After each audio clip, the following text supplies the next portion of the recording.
respectability. The milkman, the paper boy, evening TV. Everywhere you look, there's a heart, a hand to hold on to. Everywhere you look, there's a face of somebody who needs you. Everywhere you look. Ah, beautiful. Well, welcome to QFM 96. You know, Dave Coulier is an old friend of mine. We go way back, and it's so funny because now he has the podcast. The show is perpetually in reruns. You got Fuller House, of course, the original Full House. This show has been very good to a lot of people, hasn't it? It sure has been. I know, and it's still living on for a new generation to discover it. Yeah, and it stands up well today, and I think with a lot of the television we have anymore and the news, and it's just so negative, Full House puts a smile on your face. It was a great show. I know. Thank you. Yeah, and nobody claimed it was reinventing the wheel. It just was what it was, and it was just great. Yeah, congrats on that, and congrats on this new movie. Thank you. Yeah, Unsung Hero. I'm so proud of it. So excited for everyone to see it. It's in theaters. You can go watch it anywhere, and it's a beautiful story. It's a true story about the Smallbone family, and you might know them if you listen to the music for King and Country or Rebecca St. James, and it's their story of how they immigrated from Australia to the U.S. Okay. Lost everything.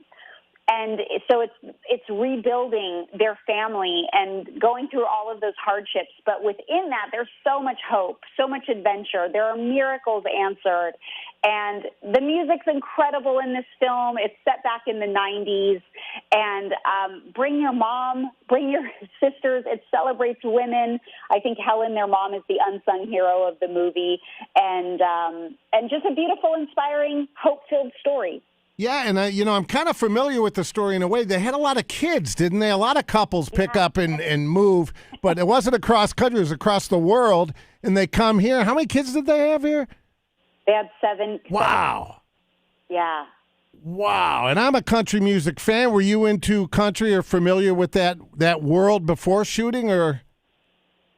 Well, I'm a CCM fan, like contemporary Christian, and I listen to a little bit of country, but Christian music is where I'm at. So Rebecca St. James in the 90s, we're the same age, and that was I loved listening to her. But now for King and Country, they're just phenomenal. I actually met them almost 8 years ago when I was co-hosting The View. They came on and performed, and that's where we met, and then our families just became friends.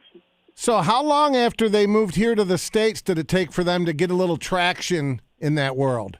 I mean, they've won Grammys and everything now. They've really reached the top of the peak there. Yeah, they have. Well, they came over, it probably took them 20 years, maybe. I mean, they were children having to work their way through. But I think Rebecca was Rebecca was 16 when she got her first record contract and then produced albums and won a Grammy. So actually it wasn't that long into it, which is pretty crazy. But there's this great quote in the movie that says, or this great line in the movie that says, your family isn't in the way. Your family is the way.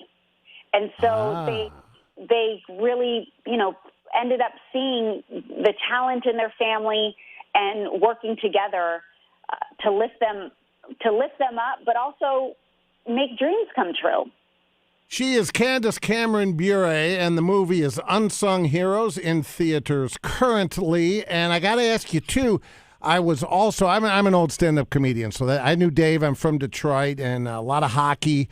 But Bob Saget, I knew Bob rather well. Were you, that was just so shocking and so sudden and tragic.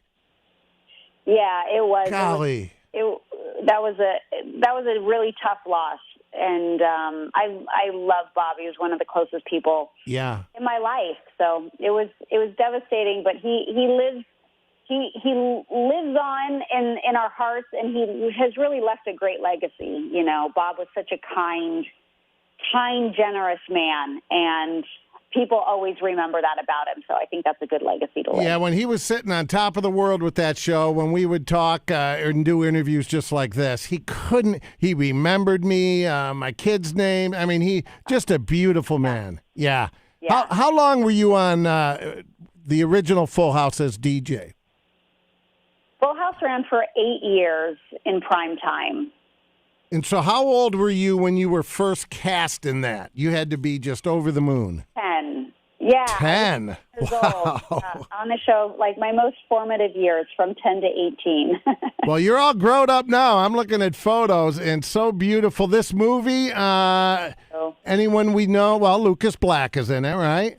Lucas Black is in it. Terry O'Quinn. He was on my favorite show, Lost. Yeah, I remember him. The TV. Yeah. And then Hillary Scott from the band Lady A.